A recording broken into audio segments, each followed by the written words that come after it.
रात के 2 बजे थे। अस्पताल का वार्ड नंबर 4 पूरी तरह से शांत था। सिर्फ नर्स सीमा जाग रही थी और अपनी ड्यूटी कर रही थी।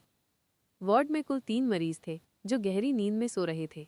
ये वार्ड बहुत पुराना था और इसके बारे में कई डरावनी बातें मशहूर थीं। कहा जाता था कि यहाँ एक बूढ़ी औरत की आत्मा भटकती है जो मरीजों को परेशान करती है। सीमा इन बातों पर विश्वास नहीं करती थी, लेकिन उस रात उसे अजीब महसूस हो रहा था। उसे लगा कि कोई उसके पीछे चल रहा है, लेकिन जब वो मुड़कर देखती तो कोई नहीं होता था। तभी वार्ड में लगे एक मरीज के मॉनिटर से एक अजीब सी आवाज़ आने लगी। सीमा ने जाकर देखा तो मॉनिटर पर मरीज की दिल की धड़कन सामान्य थी, लेकिन मॉनिटर पर एक धुंधली परछाई हिल रही थी। सीमा डर गई, लेकिन उसने सोचा कि ये सिर्फ उसकी कल्पना है।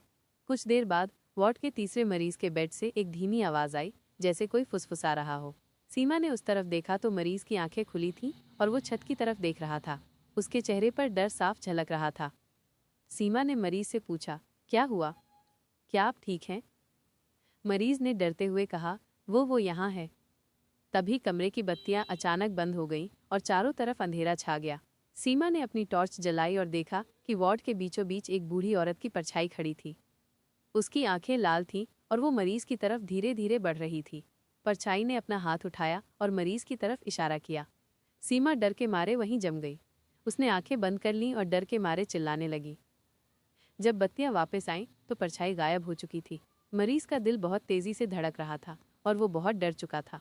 उस रात के बाद सीमा ने अस्पताल के उस वार्ड में कभी ड्यूटी नहीं की। वो जान गई थी कि कुछ कहानियां सच होती हैं।